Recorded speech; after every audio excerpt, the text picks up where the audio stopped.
Linear equations in 2 variables हा chapter आपला complete झालेला आहे. ह्या चॅप्टरमध्ये आपण काय काय गोष्टींचा अभ्यास केला त्याचं एक डिस्कशन किंवा असं बोलू शकतो त्याची एक धावती revision. So linear equations in 2 variables हा चॅप्टर आपण क्लास 9 मध्ये सुद्धा बघितलेला. त्यामुळे त्याचे बेसिक्स किंवा त्याची एक बेसिक आयडिया आपल्याला होती. ज्यावेळेस आपण बोलतो लिनियर इक्वेशन याचा अर्थ काय, ते इक्वेशन लिनियर असणार आहे. लिनियर इक्वेशन इन 2 व्हेरिएबल म्हणजे त्या इक्वेशनमध्ये 2 व्हेरिएबल असणार आहे. असं इक्वेशन की जे लिनियर पण आहे आणि त्यामध्ये 2 व्हेरिएबल्स आहे त्याला आपण बोलतो लिनियर इक्वेशन. व्हेरिएबल म्हणजे काय, x y, m n, p q, r s हे जे काही आपण दाखवतो याला आपण बोलतो व्हेरिएबल. व्हेरिएबल म्हणजे याची व्हॅल्यू फिक्स नसते, व्हॅल्यू व्हेरी होत असते, त्याला आपण बोलतो व्हेरिएबल. सपोज एक इक्वेशन मी असं लिहिलं x plus y is equal to 12. आता हे इक्वेशन आहे, इक्वल टूचं साईन आहे, लेफ्ट हँड साईड आहे, राईट हँड साईड आहे, 2 व्हेरिएबल आहे एक्स आणि वाय, हे 2 व्हेरिएबल आहे. त्यानंतर ही एक टर्म आहे, ही एक टर्म आहे, ही एक टर्म आहे. ह्या टर्ममध्ये व्हेरिएबलची मॅक्झिमम पॉवर आहे 1, या टर्ममध्ये व्हेरिएबलची मॅक्झिमम पॉवर आहे 1. सो असे इक्वेशन की ज्याच्यामध्ये प्रत्येक टर्ममध्ये असणाऱ्या व्हेरिएबलची मॅक्झिमम पॉवर असते 1, त्याला बोलतात लिनियर इक्वेशन. आणि 2 व्हेरिएबल आहे म्हणून याला बोलतात लिनियर इक्वेशन इन 2 व्हेरिएबल.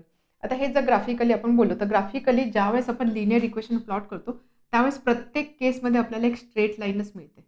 ठीक आहे, इक्वेशन ज्यावेळेस आपण ग्राफ पेपरवर प्लॉट करतो त्यावेळेस आपल्याला एक स्ट्रेट लाईन मिळते, म्हणून त्या लाईनवरून इक्वेशनला बोलतात लिनियर इक्वेशन. ठीक आहे, म्हणून त्या इक्वेशनला बोलतात लिनियर इक्वेशन. या सगळ्या गोष्टी आपण बघितलेल्या. So linear equation in 2 variable त्याचे आपण काही एक्झाम्पल्स सुद्धा बघितले. कोणते इक्वेशन लिनियर इक्वेशन असणार आहे किंवा लिनियर इक्वेशन इन 2 व्हेरिएबल असणार आहे नसणार आहे त्याचे रिझन्स काय ते सुद्धा आपण बघितले. सपोज मी असं लिहिलं x square plus y square is equal to 12. 2 variable आहे बट मॅक्झिमम पॉवर 2 जाते, so this is not linear equation. Suppose मी असं लिहिलं x plus y plus x y is equal to 0. यामध्ये ही जी टर्म आहे याची मॅक्झिमम पॉवर जाते 1 + 1 2. So this is not linear equation. असे काही आपण इक्वेशन्स बघितलेले आणि व्हेरीफाय केलेले दिलेली equation linear equation in 2 variable आहे की नाही. त्यानंतर आपण बघितलं linear equation. Suppose 2 equation simultaneous equation आपल्याला दिले असतील तर हे 2 इक्वेशन कसे आपण सॉल्व्ह करू शकतो किंवा त्याचं सोल्युशन आपण कसं फाइंड करू शकतो. ज्यावेळेस आपण बोलतो की 2 इक्वेशन्स आहे 12 आणि suppose 2x + y is equal to 9, असे 2 इक्वेशन आहे, याला आपण बोलतो सायमल्टेनियस इक्वेशन. आपण एकाच वेळेस या 2 इक्वेशनचा विचार करतो, दोघांचे व्हेरिएबल सारखे आहे, हे झाले सायमल्टेनियस इक्वेशन. तर हे सायमल्टेनियस इक्वेशन आपल्याला सॉल्व्ह करायचे. इक्वेशन सॉल्व्ह करायचे म्हणजे काय, आपल्याला व्हॅल्यू फाइंड करायची एक्स आणि वायची. एक्स आणि वायची व्हॅल्यू फाइंड करायची म्हणजे काय, एक्स आणि वायची अशी कोणती व्हॅल्यू आहे की जी व्हॅल्यू ह्या इक्वेशनला सुद्धा सॅटिस्फाय करेल आणि ह्या इक्वेशनला सुद्धा सॅटिस्फाय करेल, ते असतं त्या 2 इक्वेशनचं सोल्युशन. तर आपण सायमल्टेनियस इक्वेशन सॉल्व्ह करतो म्हणजे आपण ह्या एक्स वायची व्हॅल्यू फाइंड करतो, म्हणजेच काय आपण सोल्युशन फाइंड करत असतो. ओके, तर हे इक्वेशन सॉल्व्ह करण्यासाठी आपण मेथड्स रिवाइज केलेलं. एक मेथड होती इलिमिनेशन मेथड, देन त्याच्यानंतर होती सबस्टिट्यूशन मेथड. या मेथड आपण क्लास 9 मध्ये सुद्धा बघितलेल्या. सो इलिमिनेशन मेथडमध्ये आपण काय करत होतो, आपण एक तर एक्स इलिमिनेट करतो किंवा वाय इलिमिनेट करतो. इलिमिनेट करतो म्हणजे काय, काढून टाकतो. फॉर एक्झाम्पल हे 2 इक्वेशन मला सॉल्व्ह करायला सांगितले, मग मी काय बघेल याच्यामध्ये मी काय इलिमिनेट करू शकते, वाय आहे. सो जर ह्या 2 इक्वेशनचे मी सबट्रॅक्शन घेतले तर वाय आणि वाय इलिमिनेट होणार आहे. एक्सच्या टर्ममध्ये मला व्हॅल्यू मिळेल, सो एक्सची व्हॅल्यू इथे मिळेल, त्याचा यूज करून अगेन इक्वेशनचा यूज करून मला वायची व्हॅल्यू मिळणार आहे. So this is elimination method. किंवा मग अजून दुसरा वे काय असणार आहे, इथे एक्स आहे इथे 2x आहे, मग ह्या इक्वेशनला सपोज मी 2 ने मल्टिप्लाय केलं. ज्यावेळेस मी इक्वेशनला मल्टिप्लाय करते मी लेफ्ट हँड साईडला पण मल्टिप्लाय करते, राईट हँड साईडला पण मल्टिप्लाय करते, त्यामुळे बॅलन्स राहतो, म्हणजे इक्वेशनची व्हॅल्यू चेंज होत नाहीये. सो इथे जर मी 2 ने मल्टिप्लाय केलं आणि त्यानंतर सबट्रॅक्शन घेतली तर 2x कॅन्सल होणार, फक्त वायची व्हॅल्यू मिळणार आणि त्यानंतर त्या वायचा यूज करून मला एक्सची व्हॅल्यू मिळणार आहे. So this is elimination method. Substitution method. So substitution मेथडमध्ये आपण काय करतो, एक कोणतं तरी इक्वेशन कन्सिडर करतो, त्यामधल्या एका व्हेरिएबलला दुसऱ्या व्हेरिएबलच्या फॉर्ममध्ये एक्सप्रेस करतो. फॉर एक्झाम्पल सपोज हे 2 इक्वेशनपैकी हे इक्वेशन मी कन्सिडर केलं आणि मी असं लिहिलं y is equal to 12 - x. Okay, आणि त्यानंतर y is equal to 12 - x ही व्हॅल्यू मी ह्या इक्वेशनमध्ये सबस्टिट्यूट केली, म्हणजेच काय, मी असं लिहिणार 2x प्लस या y ऐवजी मी व्हॅल्यू लिहिणार 12 - x इज इक्वल टू 9 आणि त्यानंतर मी एक्सची व्हॅल्यू सॉल्व्ह करणार, त्यावरून वायची व्हॅल्यू फाइंड करणार. So this is substitution method. आपण काय करतो, सबस्टिट्यूट करतो y विथ दिस व्हॅल्यू. या 2 मेथड आपण बघितल्या, त्यावर आधारित प्रॅक्टिस सेट सुद्धा आपण बघितले. त्यानंतर थर्ड मेथड आपल्याला बघायची ते ग्राफिकल मेथड. तर ग्राफिकल मेथडने आपण 2 इक्वेशन कसे सॉल्व्ह करू शकतो. त्यासाठी आपण बघितलं की ग्राफ पेपरवरती एखादं इक्वेशन कसं प्लॉट करायचं. For example x plus y is equal to 12 हे इक्वेशन आहे. मग हे इक्वेशन मला ग्राफिकली जर दाखवायचं असेल तर मी काय करणार, एक्स ॲक्सिस वाय ॲक्सिस इथे मी स्केल दाखवणार की 1 centimetre is equal to 1 unit किंवा जे काही तुम्ही घेताय ते स्केल मी इथे मेन्शन करणार. त्यानंतर मला हे इक्वेशन ग्राफिकली प्लॉट करण्यासाठी कोऑर्डिनेट्स लागणार आहे. त्यासाठी मिनिमम आपण विचार करतो, मिनिमम 4 कॉर्डिनेट्स तरी पाहिजे, 4पेक्षा जास्त चालतील, कमीत कमी 4 कॉर्डिनेट्स तरी पाहिजे. मग ते आपण कसे फाइंड करतो, आपण एक्सच्या डिफरंट व्हॅल्यूज पुट करतो आणि त्याच्यासाठी करस्पॉन्डिंग वायची व्हॅल्यू काय असणार आहे. फॉर एक्झाम्पल एक्सची व्हॅल्यू जर मी 2 पुट केली ह्या इक्वेशनमध्ये, so 2 + y = 12, so y = 12 - 2 10, so corresponding value असणार आहे 10. ठीक आहे, असे डिफरंट एक्सच्या व्हॅल्यूज पुट करून वायची व्हॅल्यू मी फाइंड करत होते. आपण असंही करू शकतो, वायच्या व्हॅल्यू पुट करून करस्पॉन्डिंग एक्सच्या व्हॅल्यू सुद्धा फाइंड करू शकतो. आणि त्यानंतर जे काही मला नंबर्स मिळत आहे ते मी असं लिहिणार कॉर्डिनेट्सच्या फॉर्ममध्ये, ऑर्डर पेअरमध्ये लिहिणार 2, 0. त्याच पद्धतीने नेक्स्ट अशा पद्धतीने कॉर्डिनेट्स आपण लिहितो. आणि त्यानंतर हे पॉईंट्स मला ह्या ग्राफ पेपरवरती प्लॉट करायचे किंवा या प्लेनमध्ये प्लॉट करायचे.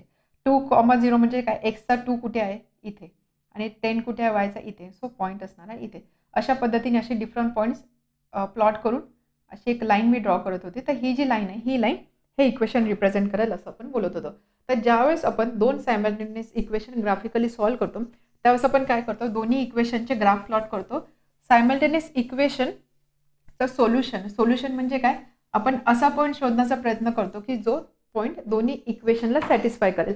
त्यामुळे ज्यावेळेस आपण ग्राफ ड्रॉ करणार तो जो पॉईंट असेल, जे त्याचं सोल्युशन असेल, तो पॉईंट ह्या लाईनवर सुद्धा लाय करणार, ह्या लाईनवर सुद्धा लाय करणार. मग त्या पॉईंटचं लोकेशन कुठे असणार आहे, ज्या ठिकाणी 2 लाईन इंटरसेक्ट करतात हा जो पॉईंट असेल, हा पॉईंट या लाईनवर सुद्धा लाय करतो, या लाईनवर सुद्धा लाय करतो. म्हणजे हा पॉईंट या दोन्ही लाईनला सॅटिस्फाय करतोय, या दोन्ही लाईनच्या इक्वेशनला सॅटिस्फाय करतो. म्हणून हे असणार आहे solution for those 2 simultaneous equation.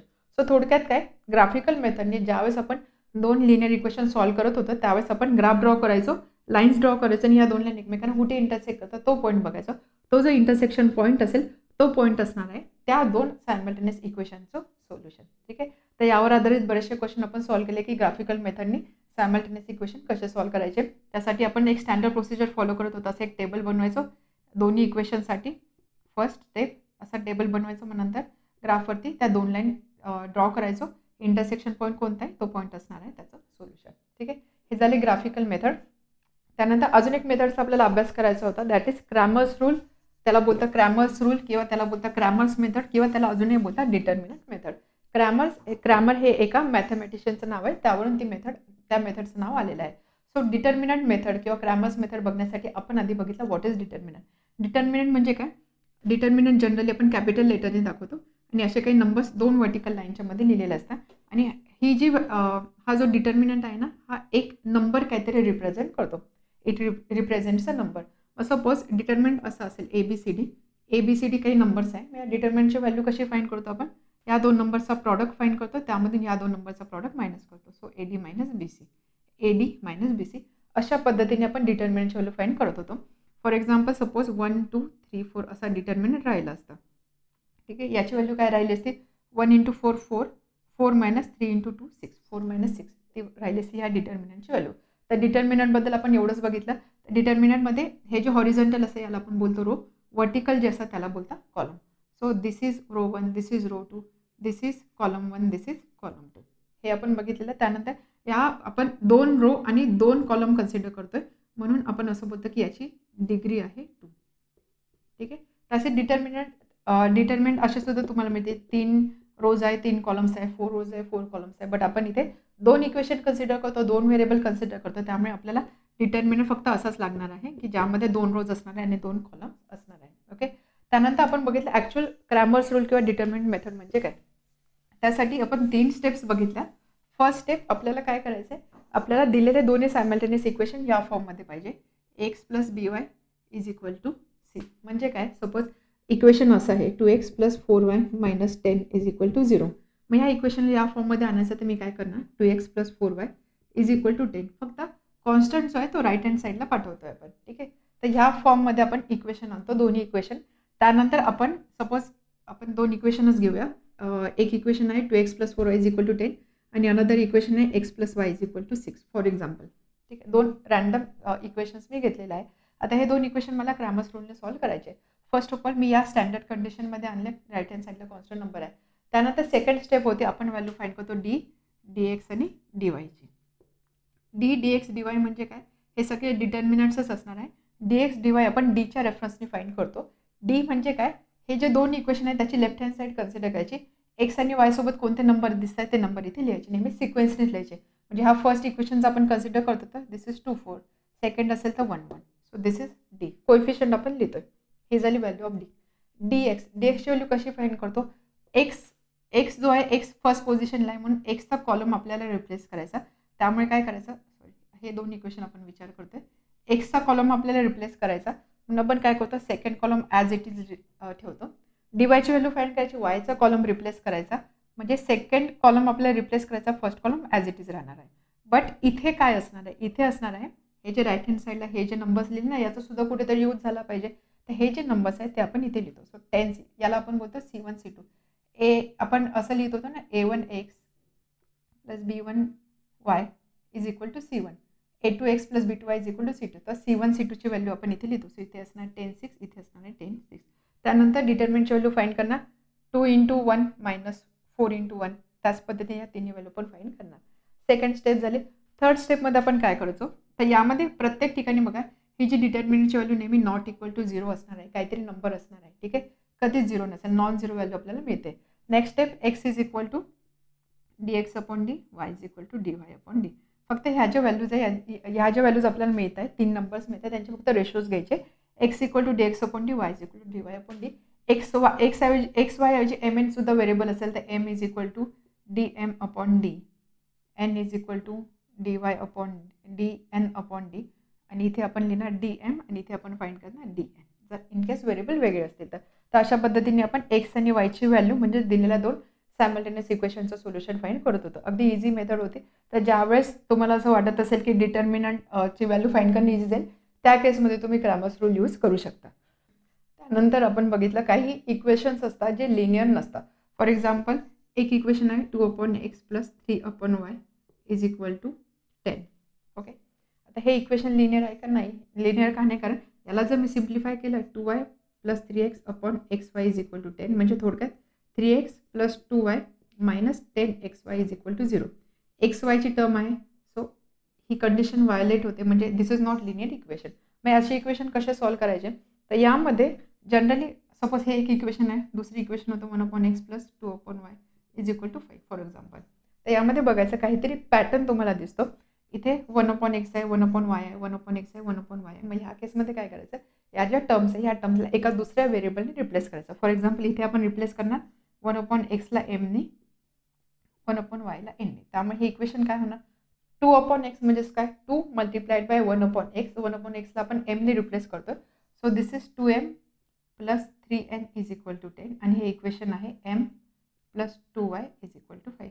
झाले लिनियर इक्वेशन, बरोबर. हे दोन्ही लिनियर इक्वेशन आहे, मॅक्झिमम पॉवर 1 आहे, व्हेरिएबल 2 आहे. So this are linear equations in 2 variable. Linear equation solve करण्याचे आपल्याकडे बऱ्याचशा मेथड आहे. कोणत्या एका मेथडने हे दोन्ही लिनियर इक्वेशन सॉल्व्ह करा, त्याच्यावर तुम्हाला एम आणि एनची व्हॅल्यू मिळेल. बट आपण इंटरेस्टेड नाही आहोत एम आणि एनमध्ये. आपल्याला काय कसली व्हॅल्यू पाहिजे, आपल्याला एक्स आणि वायची व्हॅल्यू पाहिजे. मग ती कशी फाइंड करणार, उलटं जायचं, रिलेशन बघायचं. आपण काय पुट केलेलं आहे 1 upon x is equal to m. So एमची जी व्हॅल्यू आहे त्याला 1 अपॉन एक्सची रिलेट करायचं, त्यावरून एक्सची व्हॅल्यू मिळेल. एनची जी व्हॅल्यू आहे त्याला 1 अपॉन वायची रिलेट करायचं, त्यावरून वायची व्हॅल्यू मिळणार आहे. तर अशा पद्धतीने आपण इक्वेशन सॉल्व्ह करतो की जे इक्वेशन लिनियर नसतं. म्हणून आपण हे सगळं शिकलो एका टॉपिकच्या अंडर, त्याचं नाव होतं equations which are reducible to linear equation. Linear इक्वेशनमध्ये आपण रिड्यूस करू शकतो किंवा कन्वर्ट करू शकतो. अशा इक्वेशनसाठी आपल्याला ही मेथड फॉलो करायची असते. तर काही ठिकाणी असे सुद्धा टर्म्स आपण बघितला 2x मायनस 3y. सपोज अशी टर्म होती, याला आपण एमने रिप्लेस करायचो. 1 अपॉन 2x प्लस 5y याला सपोज एनने रिप्लेस करतोय. मग एम एनची व्हॅल्यू फाइंड करणार, त्याच्यावरून आपल्याला याची व्हॅल्यू मिळणार. अगेन दोन सायमल्टेनियस इक्वेशन मिळणार, ते सॉल्व्ह करून आपल्याला एक्स वायची व्हॅल्यू मिळणार. तर अशा पद्धतीने आपण हे इक्वेशन सॉल्व्ह करत होतो. त्यानंतर आपण काही ॲप्लिकेशन बघितले. ॲप्लिकेशन म्हणजे रिअल लाईफ प्रॉब्लेम आपण लिनियर इक्वेशनचा यूज करून कसा सॉल्व्ह करू शकतो. त्यामध्ये काही एजेसचे क्वेश्चन्स होते, काही अमाऊंटचे क्वेश्चन्स होते. तर त्यामध्ये आपण काही डिस्टन्स, स्पीड या सगळ्या गोष्टींना रिलेट करणारे सुद्धा 1-2 क्वेश्चन सॉल्व्ह केले. तर त्यामध्ये आपल्याला इम्पॉर्टंट लक्षात काय ठेवायचं आहे की प्रत्येक वेळेस एक रिलेशन आपल्याला लागणार आहे, speed is equal to distance upon time. ठीक आहे, हे आपण सायन्समध्ये बघितलेलं आहे. Speed is equal to distance upon time. स्पीडचं युनिट काय असतं, स्पीड आपण बोलतो सपोज 50 किलोमीटर पर आवर किंवा 5 मीटर पर सेकंड. तर किलोमीटर म्हणजे डिस्टन्स, आवर म्हणजे काय time, so distance upon time. Metre म्हणजे डिस्टन्स, सेकंड म्हणजे time, so distance upon time. हे एक रिलेशन आपल्याला नेहमी यूज करायचं आहे, speed is equal to distance upon time. याला काही रिअरेंज करून डेटा जशा पद्धतीने दिलेला आहे त्या पद्धतीने हे इक्वेशन आपल्याला रिअरेंज करायचं असतं. त्यानंतर आपण अपस्ट्रीम डाऊनस्ट्रीम ह्या सुद्धा 2 टर्म बघितल्या. बोट आणि पाणी, वॉटर करंट आणि बोटचा स्पीड तो किती असतो अपस्ट्रीम आणि डाऊनस्ट्रीम असताना. तर अपस्ट्रीम आणि डाऊनस्ट्रीम म्हणजे काय, सपोज बोट ह्या दिशेला चाललेली आहे आणि वॉटरसुद्धा ह्या दिशेलाच आहे. सो बोट ह्या दिशेला जाते आणि वॉटरचा करंटसुद्धा सेम डायरेक्शनमध्ये आहे. मग आता ह्या केसमध्ये काय होणार आहे, सपोज बोटचा स्पीड आहे एक्स आणि वॉटर करंटचा स्पीड आहे वाय. दोघं एका दिशेला चाललेलं आहे, त्यामुळे पाणी काय करणार, पाणी बोटच्या मुवमेंटला हेल्प करणार आहे. बरोबर, हेल्प करणार आहे. त्यामुळे काय होणार, बोटचा स्पीड जर एक्स होता, वॉटर करंटचा स्पीड वाय, तर बोटचा स्पीड वाढणार आहे. बोटचा स्पीड वाढणार आहे म्हणजेच काय, स्पीड काय होणार आहे आता एक्स प्लस वाय. हा स्टील वॉटरमध्ये असणारा स्पीड आपण कन्सिडर करतो. तर ज्यावेळेस ह्या दोन्ही गोष्टी एकाच डायरेक्शनमध्ये जात आहे याला आपण बोलतो डाऊनस्ट्रीम. याला काय बोलतो आपण, डाऊनस्ट्रीम. आणि हा असतो डाऊनस्ट्रीम स्पीड. स्पीड वाढतोय डाऊन जाताना. अप म्हणजे काय, सपोज बोट ह्या डायरेक्शनला चालली, वॉटर करंट ऑपोजिट डायरेक्शनला आहे, तर बोट पुढे चालली, पाणी त्याला मागे खेचण्याचा प्रयत्न करते. म्हणजेच काय, इथे वॉटर त्याला रेजिस्ट करतं म्हणजे ऑब्व्हियसली त्याचा स्पीड कमी होणार. स्पीड किती होणार आहे, एक्स मायनस वाय. म्हणून आणि ही जी वेलॉसिटी असते हिला किंवा हा जो स्पीड असतो याला आपण बोलतो अपस्ट्रीम स्पीड. ठीक आहे. डाऊनस्ट्रीम दोघं एका डायरेक्शनमध्ये, अपस्ट्रीम म्हणजे ऑपोजिट डायरेक्शनमध्ये. त्यावेळेस स्पीडचं काय रिलेशन असतं ते आपल्याला इथे लक्षात ठेवायचं आहे. त्यानंतर अजून या टाईपच्या क्वेश्चनमध्ये जेव्हा मिनिटमध्ये तुम्हाला इन्फॉर्मेशन दिलेली असेल ती अवरमध्ये कन्वर्ट करा. कारण स्पीड किलोमीटर पर आवरमध्ये दिलेलं असतं, तो अवरमध्ये कन्वर्ट करायचं म्हणजे जी मिनिटची व्हॅल्यू आहे त्याला 60ने डिवाइड करायचं असतं. या व्यतिरिक्त आपण अजून 2 डिजिट 3 डिजिट नंबरची डिस्कशन केलेलं. तर 2 डिजिट नंबर म्हणजे काय, suppose 14 is 2 digit number. 142 this is 3 digit number. तर 14 हा नंबर कसा आलेला आहे, 14 म्हणजेच काय, 10 × 1 प्लस 4 × 1. 10 plus 4 is 14. 142 कसा आला आहे, 100 × 1 प्लस 10 × 4 प्लस 1 × 2. सो थोडक्यात काय होतं आहे, यामध्ये डिजिट आहे 1, डिजिट आहे 4. तर आपण काय करतो, ही जी प्लेस असते याला आपण बोलतो युनिट्स प्लेस, आणि ही जी प्लेस आहे याला बोलतो tense place. Unit place, tense place, hundreds place. बरोबर. तर आपण काय करतोय, युनिट प्लेसला 1ने मल्टिप्लाय करतो, 10 प्लेसला जो डिजिट आहे त्याला आपण 10ने मल्टिप्लाय करतो. त्याच लॉजिकने युनिट प्लेसला जो नंबर आहे 2 त्याला 1ने मल्टिप्लाय केला. 10 प्लेसला नंबर आहे, डिजिट आहे 4 त्याला 10ने मल्टिप्लाय केलं. 100 प्लेसला डिजिट आहे 1 त्याला 100ने मल्टिप्लाय केलेलं आहे. तर अशा पद्धतीने नंबर आपण फॉर्म करतो. ज्यावेळेस आपल्याला डिजिट दिलेले असतात त्याच्यावर नंबर आपण ह्या फॉर्ममध्ये लिहित असतो. ठीक आहे. नंबर आपण अजून काही क्वेश्चन्समध्ये असं सुद्धा आपण बघितलं, डिजिट इंटरचेंज झाले त्यानंतर नंबर कोणता आहे. डिजिट इंटरचेंज झाले म्हणजेच काय, 1 4 आहे.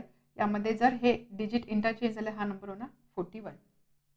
या नंबरमध्ये जर आपण रिव्हर्स ऑर्डरमध्ये लिहिलं, सपोज असं पण आपण क्वेश्चन बघितलं, सपोज रिव्हर्स ऑर्डरमध्ये लिहिलं तर काय होणार आहे, 2 इथे ना 1 इथे ना, but middle number as it is राहणार आहे. तर या सगळ्या गोष्टी तुम्हाला डिजिटवर आधारित क्वेश्चन सॉल्व्ह करताना लक्षात ठेवायचे आहे.